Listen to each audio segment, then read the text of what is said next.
ಅವರು ದಿನನಿತ್ಯ ಕೂಲಿ ಮಾಡಿ ಕುಟುಂಬ ಸಾಕುತ್ತಿದ್ದರು. ಎಂದಿನಂತೆ ಇಂದು ಕೂಲಿಗಾಗಿ ಕೆಲಸಕ್ಕೆ ಬಂದವರು.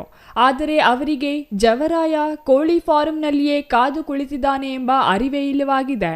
ಕೋಳಿ ಫಾರಂ ಮಾಲೀಕರ ಸಣ್ಣ ನಿರ್ಲಕ್ಷ್ಯ ಇಬ್ಬರ ಜೀವ ಆಪೋಷಣ ಪಡೆದಿದೆ. ಕೋಳಿ ಫಾರಂಗೆ ಸಿಂಪಡಿಸುವ ಉದ್ದೇಶದಿಂದ ತಂದಿದ್ದ ಔಷಧಿ ನೀರಿನಂತೆಯೇ ಇದ್ದು ಬಾಟಲಿನಲ್ಲಿ ಕೋಳಿ ಫಾರಂನ ಒಂದು ಜಾಗದಲ್ಲಿ ಇರಿಸಿದ್ದಾರೆ.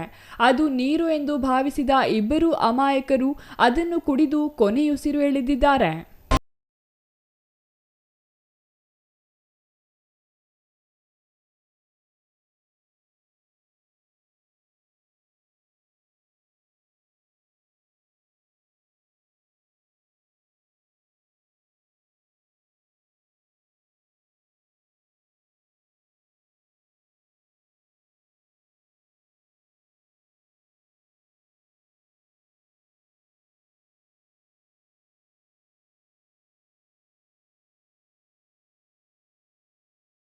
ತಾಲೂಕಿನ ಗುಂಟಪಲ್ಲಿ ಗ್ರಾಮದಲ್ಲಿ ಘಟನೆ ನಡೆದಿದ್ದು, ಕೋಳಿ ಫಾರಂನಲ್ಲಿ ಕೆಲಸಕ್ಕೆ ಹೋಗಿದ್ದ ಇಬ್ಬರು ಕೂಲಿಕಾರರಾದ 60 ವರ್ಷದ ದೇವಪ್ಪ ಮತ್ತು 62 ವರ್ಷದ ದಾಸಪ್ಪ ಎಂಬುವವರು ಮೃತಪಟ್ಟ ಕೂಲಿಕಾರರಾಗಿದ್ದಾರೆ.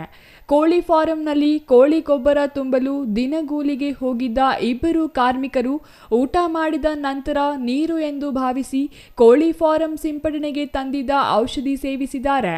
ಇದರಿಂದ ಕೂಡಲೇ ಅವರಿಗೆ ಅದು ಔಷಧಿ ಎಂಬುದು ಅರಿವಾಗಿ ಪರದಾಡುತ್ತಿದ್ದ ಇಬ್ಬರನ್ನು ಕೂಡಲೇ ಆಸ್ಪತ್ರೆಗೆ ದಾಖಲು ಮಾಡಲು ವಾಹನದಲ್ಲಿ ಸಾಗಿಸಿದ್ದಾದರೂ ಆಸ್ಪತ್ರೆಗೆ ಸಾಗಿಸುವ ಮಾರ್ಗ ಮಧ್ಯೆ ಇಬ್ಬರೂ ಮೃತಪಟ್ಟಿದ್ದಾರೆ.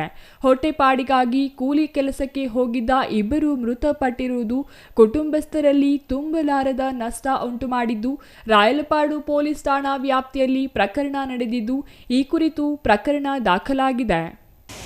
ఎరువు వేరే వాళ్ళకి ఇచ్చేసింటే వాళ్ళు ట్రాక్టర్ పంపించిండ్రు.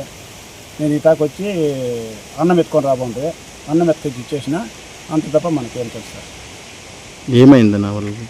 అదే ఫార్మ్ ఆయిల్ అనేది కొంచెం రూమ్లో ఉండే, ఆ ఫార్మ్ ఆయిల్ నీళ్ళని వేసుకొని వాళ్ళు ముందు వేసుకొని వాళ్ళకి తెలియక చేసుకునేసినారు.